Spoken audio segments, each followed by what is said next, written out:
traditionally like most people in like taekwondo, because my mum were doing it, my dad were doing it, like the whole family pretty much. So I started doing taekwondo at Kim Stones' academy in Donny, and then when Andy Crittenden opened his gym, we moved there, did taekwondo and kickboxing forever, like until I were about... We left that gym when I were about 11 or so. No, probably less actually, probably when I were about 10. How old were you when you started? 4. 4, yeah. And you basically grew up in a martial arts household. So yeah, pretty much, yeah. But like being 4, like I was actually I was really shy when I was a kid. Like nobody would believe that now, but like I used to hide under the chairs and stuff like that. But yeah, I started in taekwondo. I think when I was around 9 or 8, my dad started teaching MMA at that gym. Yeah. Because he was already teaching the adults MMA. Like he had a fight team that fought regularly. And then he started doing kids MMA. At the time we called it Valley Tudo, because obviously that's the original name. We weren't soccer kicking each other in the head but you know.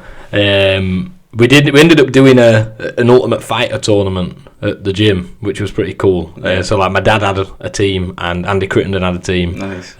Me and Megan were on Andy Crittenden's team. Sam and Shannon were on my dad's team. Yeah. And it was funny because I know, like back then obviously we were kids and whatever, but everyone were like, oh well, the Hallidays are going to be in the final. Not one of us got to the final. We all like lost our first rounds and that. Yeah, that must have been bad disappointing. Yeah, it was very disappointing. But that was like the beginning of like the MMA side of things.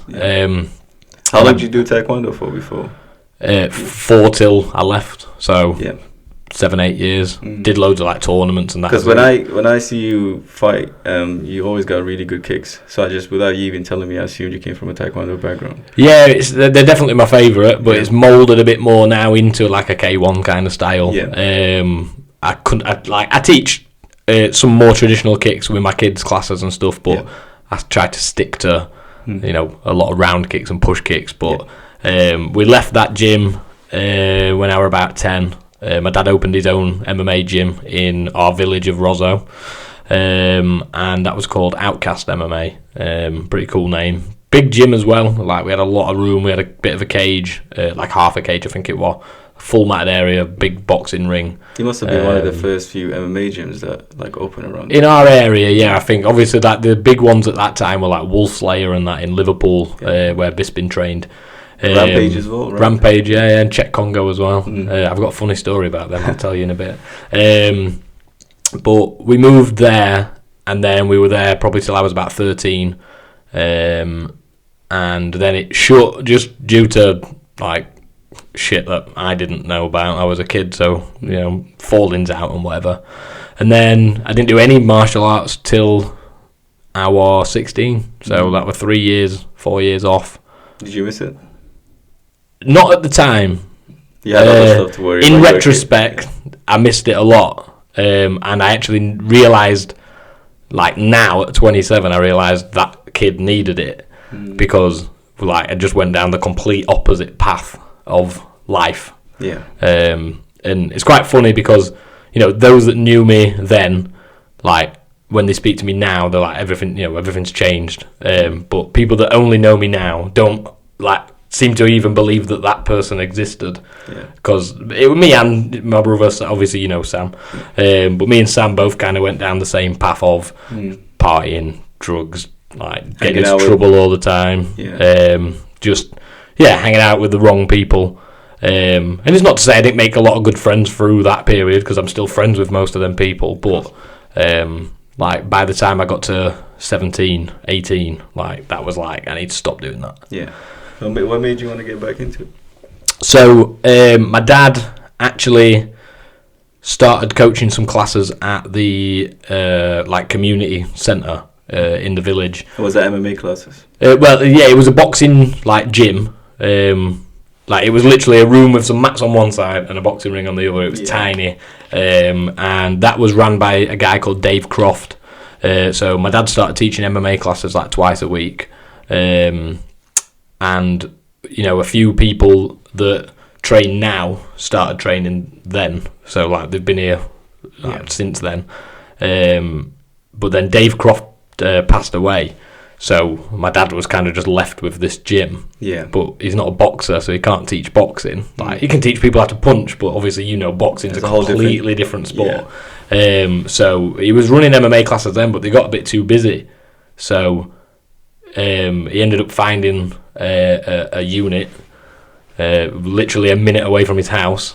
Hence the name. Hence the name, the unit. Yeah.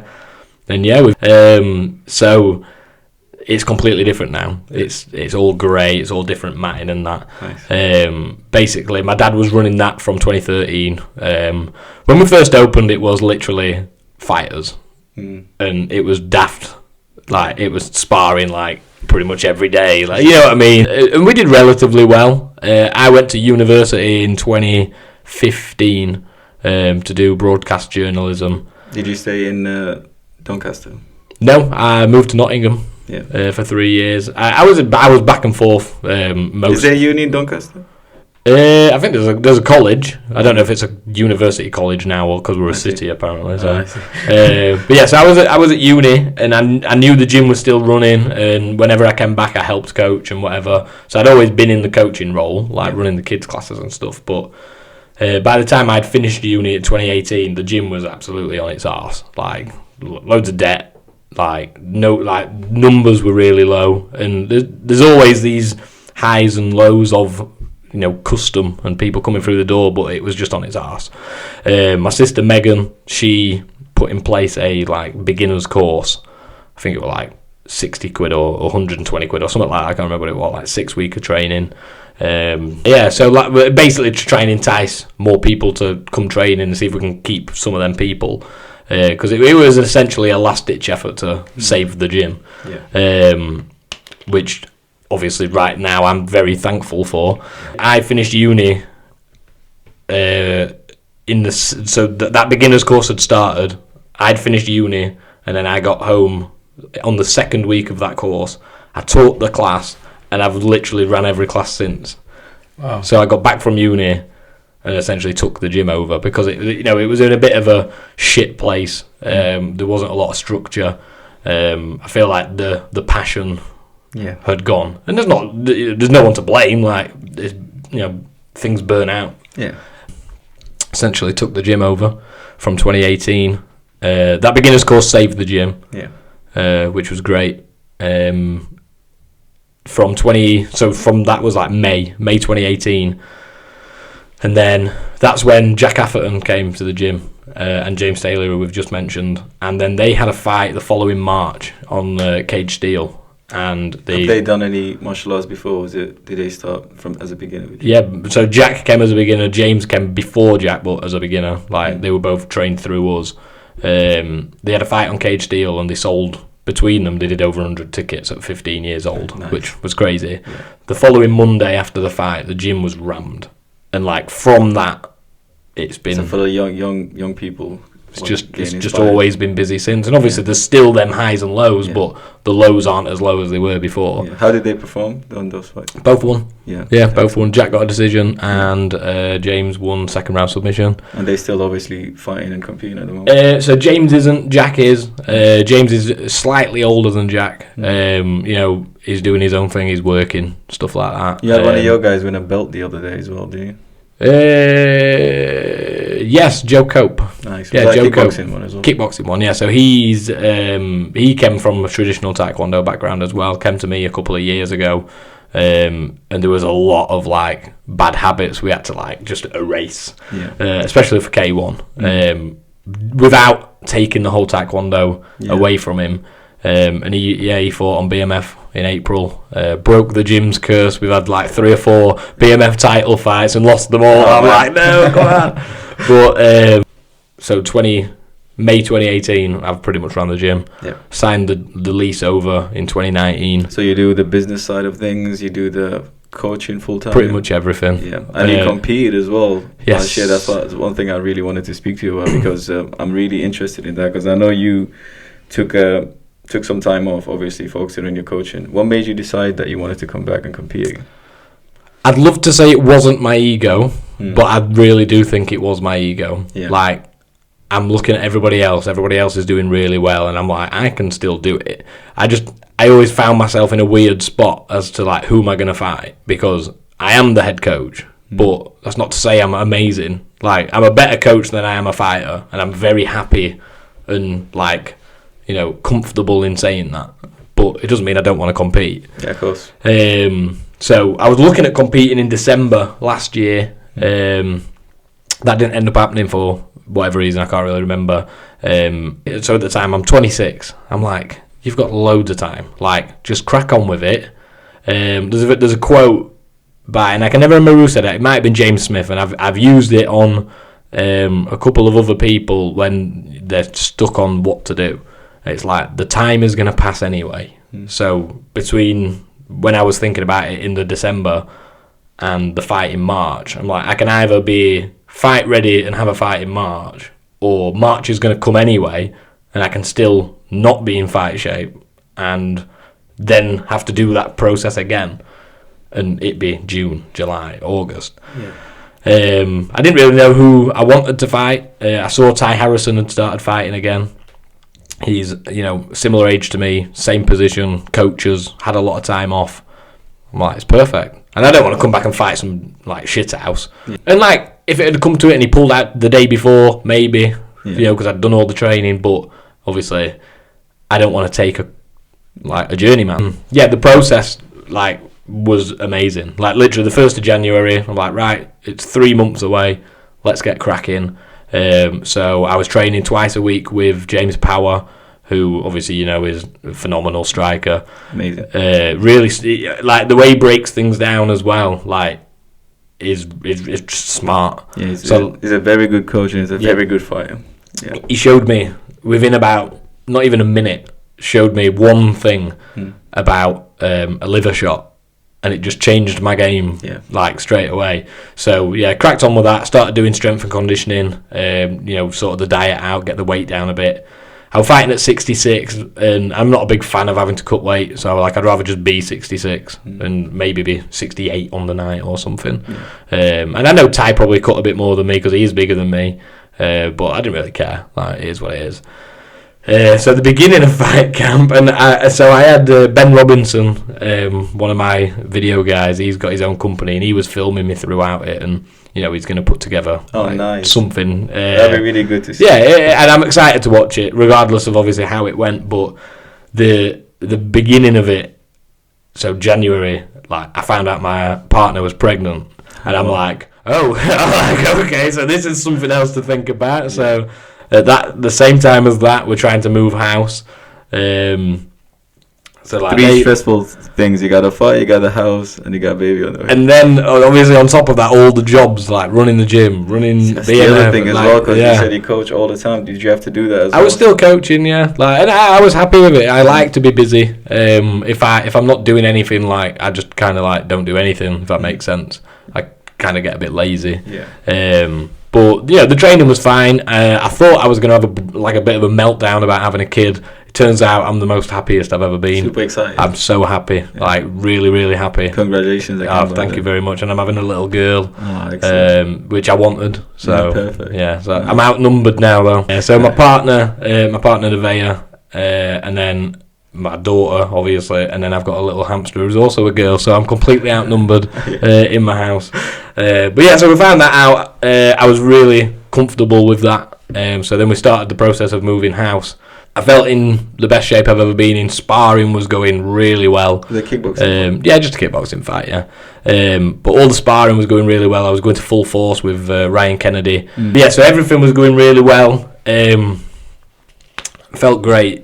The week before the fight, I found out my best friend committed suicide. Oh man, I'm sorry to hear. Which was like just like devastating. You know what I mean? So that made the week before the fight the weirdest time of my life. Realistically, looking back, if that was one of my fighters, I'd have been like, "You're not fighting. Like, deal with what's going on." You know what I mean? And I should have done that. My mum told me I shouldn't have had my fight. Always listen to your mum. Always. my dad, he was like, it's your choice, like, you do what you want to do. And all I thought, I'm like, I've done all the work. It was conflicting. Like, there was, that was a very long week. Yeah. Obviously, I found out on the Friday. I was just about to set off to drive to James's, and obviously I didn't end up going. Like, I was not in any fit state to do so. But the next day was my last sparring session at full force. Yeah. And like, I'm sat there all day, and I'm like, what am I doing? Like, am I gonna go? Am I not gonna go? And I had Ben coming to film me as well, and I had Joe from the gym coming to spar with the lads, and so I ended up going, and I felt good. I told Ben on the way because he was filming me. I'm like, I kind of need to tell him. Didn't tell anybody whilst I'm there. I'm like, they don't need to know. And then the fight week started. Felt all right. There was a couple of days where, and even now, to be fair, like, it's been a couple of months, but even now, it's like I just catch myself thinking about it, and I'm like, it's good to think about it, but you need to also focus. Yeah. Made the weight. The weight wasn't a problem at all. I was on the weigh-in day. I ate 2 steaks. I was absolutely fine. It's a smart choice not to cut weight. No, yeah. I completely agree. But then, so fight day came. I was absolutely fine until parking from the gym came to pick me up. The second I opened the door, I just started like shitting myself. I'm like, oh my god, why am I doing this again? Or like, but the whole day was good. I had a couple of people fighting on the same show as well, so cornering them kind of kept my mind at ease. And then started warming up. Felt all right. I felt a little bit tired, but you know how that feels. It's a bit like your energy's already gone before you're even in the ring. So fight starts, and the whole game plan was move forward. Like, I don't know if you cornered Ahmad when he fought me. Yes. I wasn't cornering, but I was there. But you were there. Yeah. Everything I did was backwards. Everything was going backwards. I was walking around. I was moving away from him all the time. I didn't want to do that. I'm like, we're moving forward. Did it the whole fight camp. We walked into the ring. I had a T-shirt with my friend on it, in loving memory, because I asked his parents and they said they were all right. The announcer, when I got in the ring, like, James was walking out with it, and the announcer said it, like, on the microphone. It was like, Connor's fighting in loving memory of Jacob Baker. And for like about 5-10 seconds whilst I'm stood in the ring, I'm like, why the fuck has he just said that? Like, I don't need that right now. Yeah. But I get why he did it, obviously, telling the crowd and everything. But like, in my head, I'm like, why the fuck has he said that? Yeah. And then I had to like pull myself back in. I'm like, right, come on, you're having a fight. And you don't have much time. It's a chaos in there. That's it. And it's a K1 fight as well. So, everything is fast. Yeah. The fight starts, and I go straight away on the front foot. And the first punch he landed, he just put me on the back foot straight away, and I'm even in the fight, and I'm like, what am I doing? I'm like, why am I moving back so much? I'm like, we haven't done any of this. Like, this isn't what we've been practicing. I landed some good shots. I hurt his nose. The first round ended, and I'm like, in corner. I could not tell you what they said. Not got a clue what James said. Was that because you got hurt early on, or was it just... I don't really know. I just can't remember. I remember in the first round he hit me right in the chest and I couldn't breathe. And I just sat on the floor. I'm like, just take the 8 count, like, recover, get back into it. After that, I was sound. And then in the second round, he hit me with an uppercut, and I kind of like, go up and then just like slowly like sit down to the floor. And then I looked like just past the referee's feet, and my partner's there, and I thought she was saying get up, but she was actually shouting move forward. Like, she told me after the fight, obviously. So I gets up anyway. I'm like, yeah, I'm sound, I can carry on. He ended up finishing me in the second with a body shot, and it just took my soul. And I was upset. I was very upset. Like, I felt disappointed, and I felt more. I was trying to not do the fight for anybody else, but with everything that had gone on, I'm like, I need it. I'm like, I need this, both for me and for my friends. Yeah, like, we need this, but I think just making it to the fight with everything that was going on, that's a big win in itself. Yeah, definitely, and it's it was hard. You know, I had a cry and whatever after. Yeah. James said to me after the fight, he's like, a lot of people wouldn't have done what you've done. Of course they He's like, you should be happy. You promote shows now, so you must have some ridiculous amount of excuses. Yeah, people have had worse excuses, but you know, I'm comfortable with what happened. Yeah. Ty is an absolute beast, and he was a lot better than I thought he was going to be. I thought, you know, and you always think it. You always think I'm going to do something that's going to make him not want to fight. Yeah. And it didn't happen. He also, the second the fight started, he came out southpaw, and I'm like, you're not a southpaw. To me after, he went, I wanted to just come out southpaw to see how you'd react. I'm like, well, you did well, because it throws you, doesn't it? Especially if you know for a fact they're not a southpaw. So I think the fighting's just more selfish. Yeah. I think it's feeding this ego inside my head that's saying you need to fight. Deep down you're a competitor, you just want to compete, you want to test yourself. Exactly, there's that as well. And because a lot of it as well was that I train with all my fighters anyway. Even if I'm not fighting, I'm still training. Unless I'm injured, I'm training like 4 or 5 days a week. You have to lead from the front. Yeah, exactly. Yeah. You've got to lead from the front, and I think that's where it came from. Was like, I want to show not only my kids but like the adults in the classes as well that like your excuses of I'm tired from work, it's not enough. No. Like, I've been in this gym all day, and I'm still training with you. I'm running a whole business. Exactly. Yeah. I was doing two sessions a day every day. Obviously, Saturday I'd usually go and spar, and Sunday I'd probably rest. Yeah. Unless I'd missed a day of S&C due to like just being fatigued. Did you have then like I'd an do it on the S&C Sunday. coach as well? Yeah. So Grant Bubb, who he runs the fitness classes at my gym. I did it with him, and I felt great. You know, I got my weight down, but also got a lot stronger. And then my plan now is to bulk up. So I want to be nice and strong when my little baby comes. But yeah, in terms of the fight, I'm not happy with how it all went.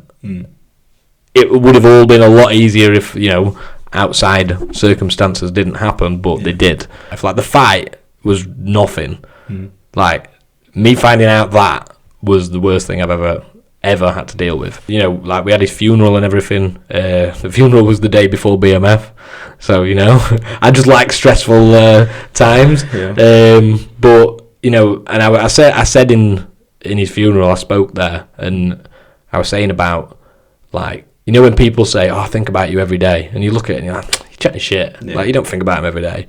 It's true. Like, songs come on in the car and I'm like, oh, that reminds me of him, or like I'll say something, oh, that reminds me of him. And like Ryan Bubb, who I train with, me and him were at school with him, and we just tell stories all the time. And it's like, you know, dealing with something like that and having a fight is hard. So as a coach, like you say, I would tell my fighters it's not happening. We had a charity football game, which I am dreadful at football, but you know, I got to wear his number, so we did. Was he a footballer? Yeah, he loved he was obsessed with football. Obsessed with it. And it's funny how we were friends, because I was not obsessed with football. Like, we were the complete opposite. So they retired on the Rosso team. They retired his number 5. That was his shirt, and they printed a little version of it for his daughter. We gave it to his daughter on the day, and that was just amazing to watch. And like, seeing her makes me even more excited about me having my own daughter. Of course. But I got to wear his number 5 on the other team, so I was quite proud of that, even though I was the worst player on the pitch. You've got a bunch of young fighters that I see pictures of, and it looks like they're always doing well. Is there anybody from your camp that really stands out? You know what? I've got loads. Like you say, I've got loads. I've got a couple of teenage lads, all the same age. They're all 15. They all go to school together, and nice. All 4 of them are just beasts. So, 5 now, including Leo. He'll get mad if I don't mention his name. But he's got his first fight coming up in July, so he'll be happy with that. But Joe Cope won his title on BMF. That's the big standout, I think, for everyone. And it's done a lot of good for the gym as well. Like, all the other teenagers have, you know, really looked at that and thought, I want that. None of them are, like, bitter or jealous. Like, you know, they've understood the part that that's my teammate. Like, I'm happy for him. I can see on all the BMF videos, like, that they're in the backgrounds, all cheering him on, and I'm like, this is great. That's usually a testament to the coach, because a head coach especially, I think the main job is just to create the environment where the students thrive, and you give them that sense of community, and they also feel like they're part of a team, and you have to instill in them loyalty and supporting each other. When I started Axon, the first thing that I was really, really keen on was creating that sense of strong squad. Even if I don't have many fighters, but the fighters that I have, the people that I have are very, very strong, and they feel they're basically a solid team. And that is usually a testament to the head coach, because if you don't create that sort of environment, if you let certain shit slide, if you don't get them to basically promote sport and just be there for each other when someone has fights coming up, then you don't really build that bond. If you have loads of fighters in the same gym, there's bound to be some sort of conflict. But I think egos is... We have a lot of people that come from other gyms to train, and I'm quite happy for that to happen. I'm quite happy for my people to go and train with other people. Like, if one of my lads rang me and said, "Oh, I'm going to go and train with Yusuf tonight," I'm like, "Sound, no worries." There wouldn't be a why? Yeah. Why are you doing that? Because then that's my ego being like, well, why aren't you learning off me? But I've also had people who have been at training at other gyms come to ours and be like, I went to that other gym and they didn't even say hello to me when I walked in. That's crazy. I'm like, how? Yeah. I'm like, this is my place. Yeah. Like, this is for me to make them feel welcome. This is your home. Exactly. Yeah. So, like, literally this week, I had a guy start on Monday. I wasn't even there on Monday because I weren't very well. Yeah. He came back Wednesday, Thursday, Friday. Yeah. By Friday, he messages me. It's like, right, I'm going to pay for a month. I'll pay for my insurance. I want to buy 2 tickets to next fight show, and I want to buy a kit.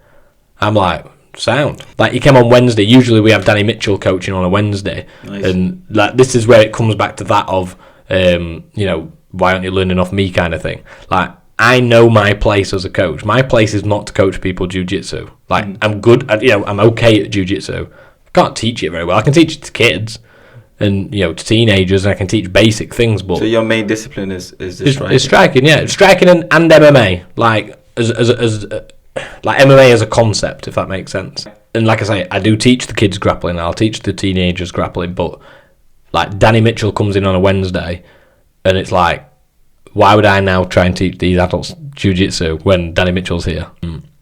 And whether they fit in or not, it doesn't matter. Like, as long as they're decent, they can have banter. Like, you've got to be able to have banter in the gym. My lads all terrorise each other. Like, AJ and Parkin, like, they're quite close as friends. And like, Parkin terrorises AJ because he's just lost his last fight and all this kind of stuff. But then, like, Bubby won his last fight, and everyone terrorises him about winning his fights. Like, this is how it should be. Like, it's fun. Like, nothing ever getting taken too seriously. But we know, obviously, the work still gets done. Like, and there's a sense of competition there as well between each other. Yeah, well, all of them. Like, I've got a few. So we've ended up with quite a decent set of, like, well, I say flyweights, but AJ's a bloody strawweight. 23 years old and he's 50 kilo. Wow, that's tiny. But he's one of these people that, like, he came from another gym, and whilst he was at that gym, he got told, "You're never going to be a fighter." So the second he told me that, I'm like, right, let's fucking show him. Yeah. And we did. Like, we have kids with disabilities that come and train, and I'll find a way for them to be able to compete. Yeah, to get involved. Like, so I've got a lad called Ryan Stevenson. He's 20. I want to say he's 21 or 22 or something like that. I wrote it in my phone. He's got, what is it called? I think it's Odo syndrome, right? So he's got genetic disorders. Yeah. He hasn't got, like, the capacity of a 22-year-old. Like, he's got a very young brain. He turns up every week, hits pads for when he's there, hits pads with me or Ryan, knows all the system, nice. Trains hard, speaks to everybody, nobody gives him shit, and it's like, I'll get him a fight. Why can't he not be involved if he's doing all the right things? Exactly. Like, everybody can be involved. And I get messages off parents about, "Oh, my kid's autistic," and blah, blah, blah. I don't care. Just bring them to the gym. Yeah. It doesn't make a difference. No. It genuinely makes no difference. No. Just let them come, let them enjoy it, and just leave them be. Like, and I gave Ryan his purple belt the other week, and he was ecstatic. Bet. You know what I mean? Like, so happy with being able to achieve something. How long has he been with you? Since 2019. So, but obviously with like lockdown and that, we didn't do too many gradings, but like the way he knows the system, and you know, and his technique is never going to be perfect because of the, you know, the situation he's in with his body. Like he's got very brittle bones and stuff like that, so you know, he can't form perfect things, but it doesn't matter. Like his brain knows it all. Yeah. So one day I'd love to be able to give him a black belt and him have earned it. Of course. And it not just be, oh, you can have a black belt because you've had to overcome something more than the rest of them. Like my whole plan, I've had a plan of this for quite a while, and I'll probably end up doing it. Is I wanted to get him fighting on a show, and obviously now I have my own show, so that works. And fight someone like, you know, like Rico Franco. Obviously, I'm friends with Rico, and it'd be, you know, we could do it for charity, we could do whatever, get a belt made for it, and like I know I can't put him in a fight against another 22-year-old. That's never going to happen. But I can put him in there with Rico Franco or even Danny Mitchell or somebody, you know what I mean? And awesome. Then move around with him and him knock him out and get a win. Like, that's how it should be. Of course. And, you know, to give that opportunity would be amazing. He'd love it. And I think, you know, that one moment would mean more than any amount of money or any amount of anything material. You can't put a price on that. No. Yeah. Like, he got a grading award on his first grading, so in 2019.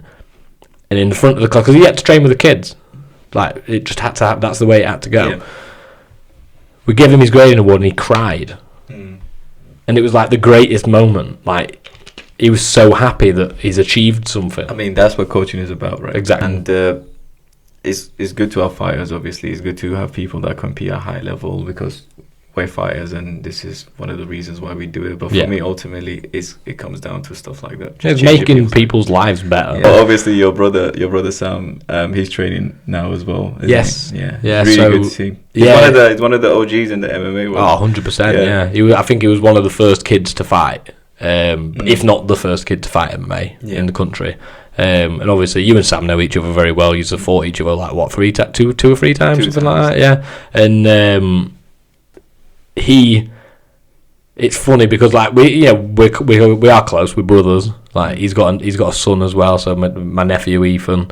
Like my family is pretty close, but like he without knowing is always just gonna be my favourite fighter. So like watching, you know, having him be able to come back training and stuff, because he went down the same path as me that we was on about at the beginning. Like we were both awful when he came back, like properly, because he came back pro. And then he had a load of time off, and then he got in a really good place, and he was like, I want to fight again. I'm like, right, I'll get you a fight on my show. So he did a 4-ounce boxing fight, smashed it. Nice. And honestly, like, I've never been more nervous in my life. I don't even get nervous when my people fight because I know they've worked, and at the end of the day, like we've said, it's just a fight. Like, it doesn't matter. And it was just the happiest moment. I'm like absolutely ecstatic. He actually saved. This will be a good segue into BMF, to be fair. In April, we had a pull-out on the day for one of our pro fights against a guy who had sold a stupid amount of tickets. Like, if he didn't end up fighting, we'd have been on our arse, basically. Sam went, I'll fight him. I'm like, you're a fucking gangster. I'm like, that is gangster. I'm like... He didn't even care. He was like, yeah. You know, Pietro that he ended up fighting couldn't have been happier that it was him. Because he knows the same as like what you've just been saying. Like, it's one of the OGs. And, you know, records aside, like his record's not very good anymore. But, like, it doesn't matter. Like, he's been there forever. He was there from the beginning, Stormforce days. Stormforce days, Stormforce, I loved that show. So my dad and Neil White, who runs DMAC, they ran Stormforce together. But to be fair, my dad did tell me to say hello from him. Oh man, he's a legend. Every time I see your dad, I always show him I'm super respectful to him because when I first met him, obviously I was intimidated. This is the guy's dad that I'm going to fight, and you're 13 years old. So you have like weird thoughts. You know what I mean?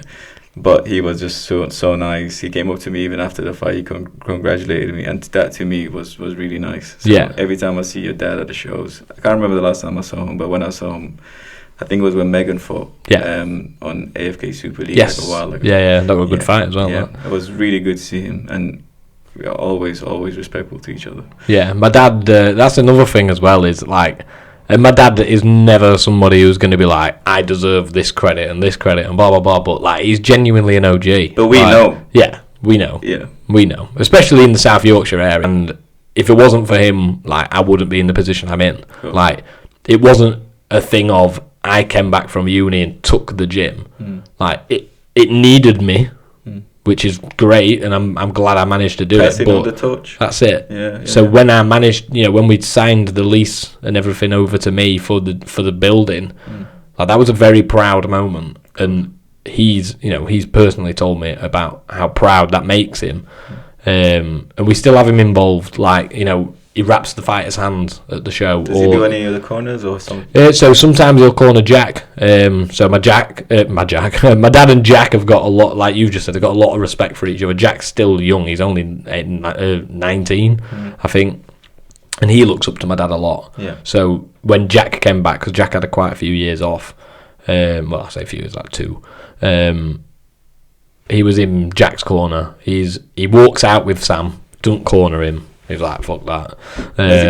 It's his boy, innit? So he cornered me. I wanted him in my corner, though. I told him, you've got no choice. Yeah. At the end of the day, he's been in my corner for every single fight, and it's like comfort, because he's very much like, if you're down 2 rounds, he'll give you that speech. So Jack ended up fighting for a title in April on BMF. The week of the fight, the actual title fight was between 2 other people, and both of them pulled out. So I'm like, well, Jack and his opponent can just fight for the title. I'm like, you've got 2 extra rounds now. You're doing 5 rounds instead of 3. Did they headline the show? They were the co-main. Okay. So, and he was down 3-1, I'd say. And his nose was burst, and like, he was getting beat handily. You know what I mean? And I said to Danny, because when you've got the cut man in the corner, like, you can only have one coaching, and I just looked at Danny Mitchell, I'm like, I'm going in, and he was like, no worries, pal. Yeah, you know what I mean, I'm like, and I will listen to any words that Danny says, but in that moment, I would just said, there's no technical advice that we can give him. And I just told her, you've got no time left. I'm like, this is it. There's no points. You're not winning on decision. I'm like, you need to give him 3 minutes of fucking hell, and do not stop until that bell goes or he's finished. I'm like, you give it everything you've got, and you can be tired afterwards. And he's like, yes. Went out, and just like, I don't even know what happened, but the switched. Yeah, I mean, it just went hell for leather. The kid managed to survive the round, but it were a big round for Jack. And I said to him after, I'm like, mate, you lost, but that last round meant more than anything else. Yeah. I do love it, though. How has it been promoting, and when did you get into it? When did the idea start? What made you want to do it? And, how was it going, and where do you want to take it? So it's quite a funny story, to be fair. Obviously, like we've just said about Stormforce, like, I've always wanted to do something like that, because my dad's shows were legit, like, and they were one of the best ones around. I was toying with the idea of, like, bringing back Stormforce and naming it Stormforce and whatever. So in 2019, the Jorge Masvidal and Nate Diaz fight got announced for the BMF title.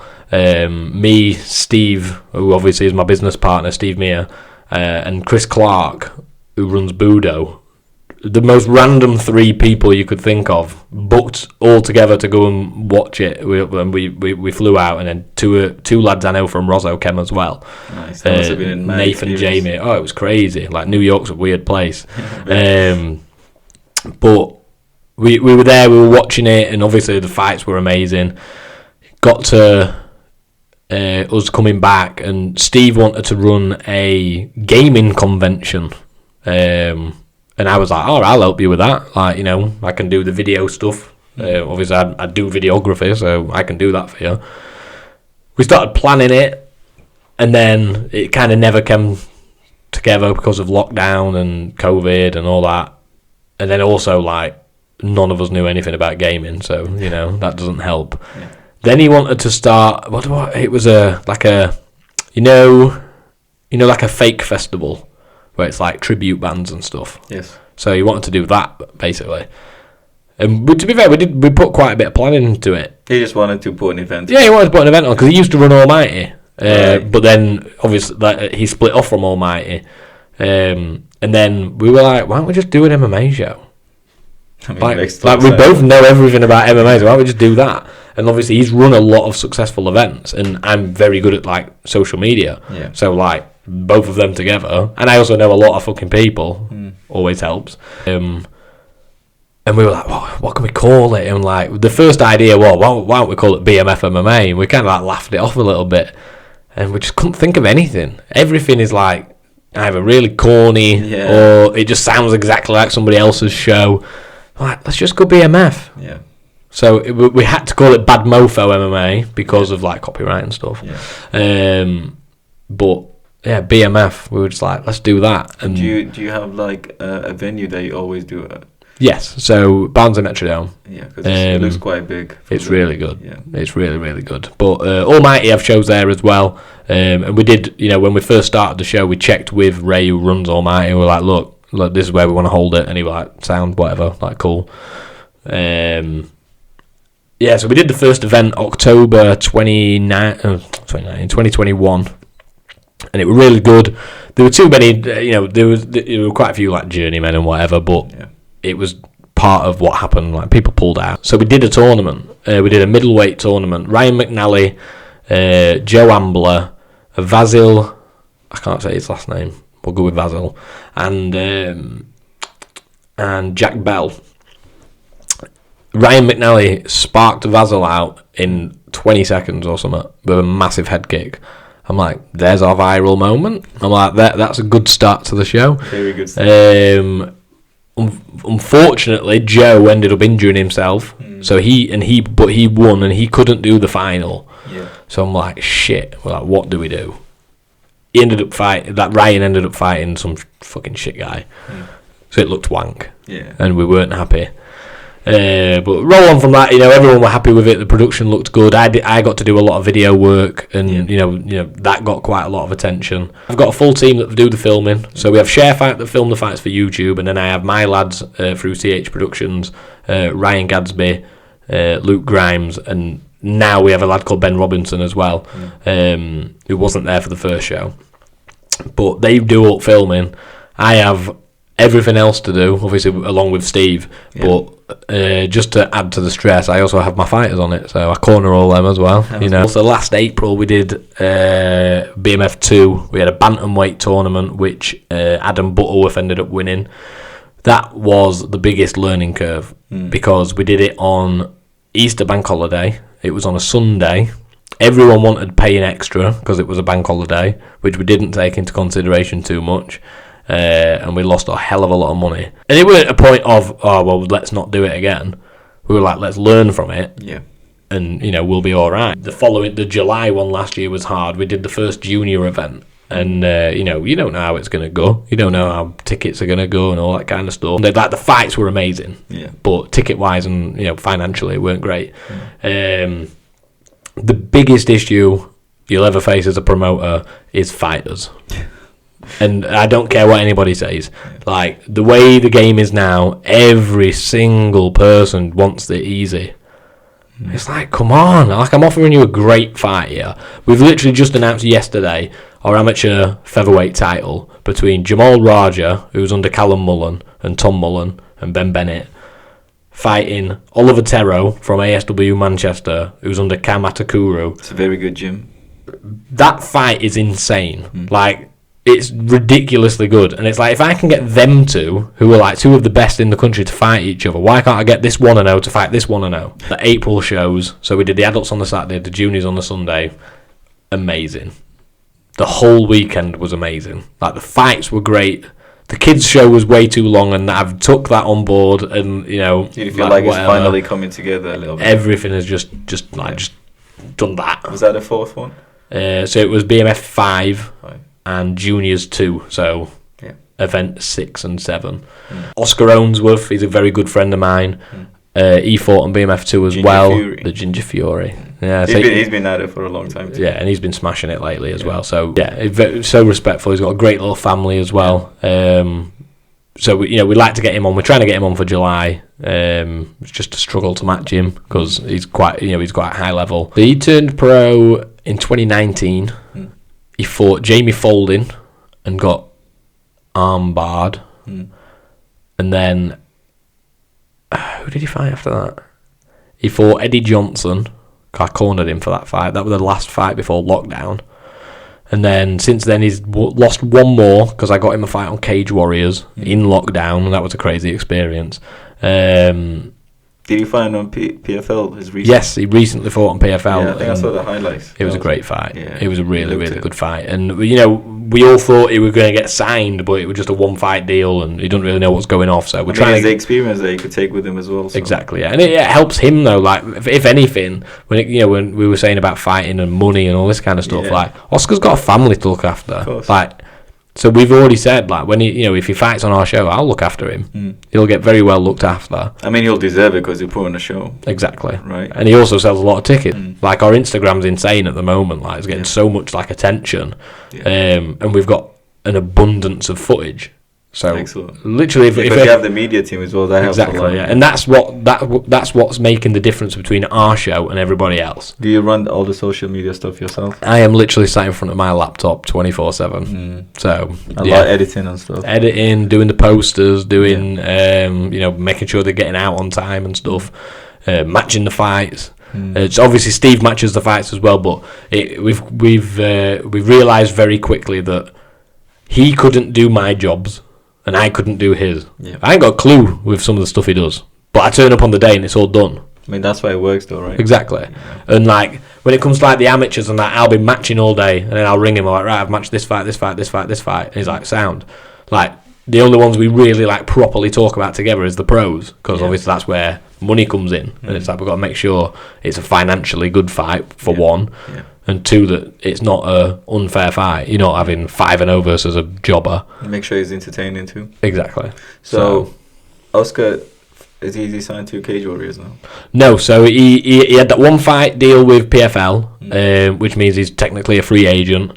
And we're not in any position, or we don't really want to like sign anybody, because at the end of the day, if the UFC come calling, like, get your head on there. You know what I mean? So we're trying to get him for July. Hopefully we can find him somebody for like a title fight. I've had a few people in mind, but they keep saying no. So, don't want none of that Ginger Fury, do they? They don't want that smoke. But yeah, well, that's it. But we've just matched that. Like I say, that featherweight title fight is amazing. Jamal Raja and Oliver Terro. So even if we kept that and we had that as the main event, I'd be more than happy. So... yeah, it's all just come together, and I think July, if it goes as well as April did, I'll be a very happy man. What do you think is the best thing about being a promoter? I think until last weekend, it would have been just knowing that we have the best show. Like we got voted as the best show last year. Nice. After a year of promoting. And do you want a Coach of the Year? Coach of the Year. Yeah, man. When was that? I was well happy with that. So. 2022, I won that. Yeah, nice. And it was like mind-boggling to think that I was even in contention for it. But it came down to the page that ran it said that the amount of messages they had regarding, not even like, we ain't got anyone in the UFC, we ain't got anyone blah blah blah whatever. It was down to everything we've just been saying of, it helps people and all that kind of stuff. And I think that is now what I think is my favourite part about BMF. So obviously having the best show is important. I want to be the best, otherwise I won't be doing it. And I'm quite confident in saying we are. And if people want to disagree, they can disagree. That's fine. I mean, you gotta believe that. Exactly. Yeah. Someone's gotta. Yeah. So the amount of people that I've had come to me and say we just want to fight on your show. I say to everybody when I see them on the night, you always have them tiny little conversations with people. Yeah. And I'll always say to them at the end of it, when I'm going to walk off, if you need anything, just let me know. The number one priority of the show is to make sure everyone's okay. Like the BMF 4 in October, we had a tournament with the straw weights, and a lad called Toff had just had his fight. He lost, and he went to walk out. And he was like near the stairs that were going up behind all curtains and that, and he just like sat on the stairs and he kind of like keeled over, and like I didn't see it happening, but I got told what happened, and he like looked like he was having a fit. I ended up being notified of it, so I ran over to where he was. The Dr. Andrew Carr was there. He was straight on it. the medics straight on it. I had people in the crowd, like, it probably took an hour, because he had to go in an ambulance. It turned out he'd had a hypo, so he'd had too much sugar, Right. or whatever it was. I don't know, it might have been a Red Bull, I don't know. Whatever happened, he had a hypo. I genuinely thought he was going to die. He went to hospital, he's fine, he's all good. But after the show, people were like, the fact that you went out of your way to not rush it, and, because some people would have been like, oh yeah, they'll deal with it, we'll just carry on the show. We cannot start this show until we know he's okay. What was your goal for BMF? Do you have like obviously you'll have like some short-term goals? You eventually want to just increase the crowd, put on better shows? I mean, that's always going to be the goal, but what's the ultimate goal for BMF? Yeah, so like short-term, like you say, it's just get better every time. Yeah. This year, I want to win best show again. Like, I will not be happy if we don't. I think we're on a good start. Yeah. So that's cool. I don't know what the end goal is. I think being big enough for people to have a fight on it and then go to the UFC. Like, that'd be perfect. We've got plans. I don't know whether they'll go ahead this year. We've got plans for a show in Europe, Nice. which I can't really say much about, but, Europe. And then I've had a lot of interest about Scotland. We have a lot of Scottish gyms come down, and the MMA scene up in Scotland apparently isn't very good. So we'd love to bring some of that BMF action. If you, without being biased, Connor, who do you think is the best fighter in the UK now? Let's keep it on the local scene though. Let's not talk about Leon Edwards, for example. Yeah. You know what I mean? Is there someone that really like stands out? Someone who really stands out. I don't mean to put you on the spot because I know there's a bunch of people in your head that you're trying to pick from. You know what? He's not the best of the best, but he will be the best of the best. Scottish kid called Stephen Simmons Clancy. He's 16 years old. He just had his debut on BMF. He is unreal. What weight is he fighting? Like 63 kilos or something. Honestly, unreal. Just leg kicked the death out of this kid. He got good stand-up.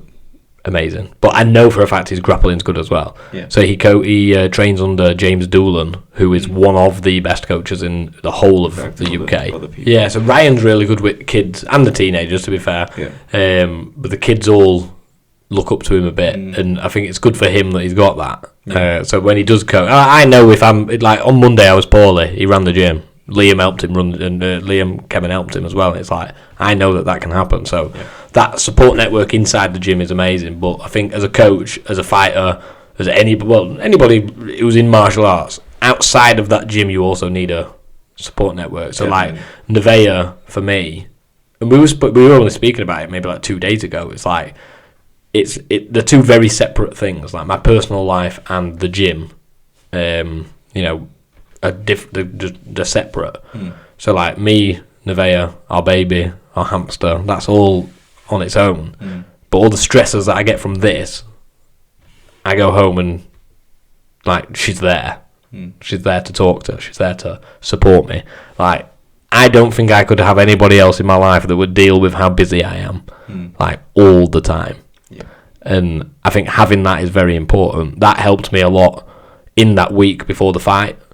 Just get my head in it. You also need someone to reassure you that you're doing the right thing. Exactly. And but also call you out on your shit. That's very important. Like it's so easy to have loads of people like, yeah, you're doing sound. She will tell me if I'm doing something wrong. They probably have, but I could basically sit here and talk to you about these things all day because we go back from early since I was 18. You must have been when I first met. About 8, 9. Yeah, and like I said, is amazing for me to see, and I always, even if it's from far, I always give you props too. So thank you so much for doing this. Thank you for your time. I appreciate it.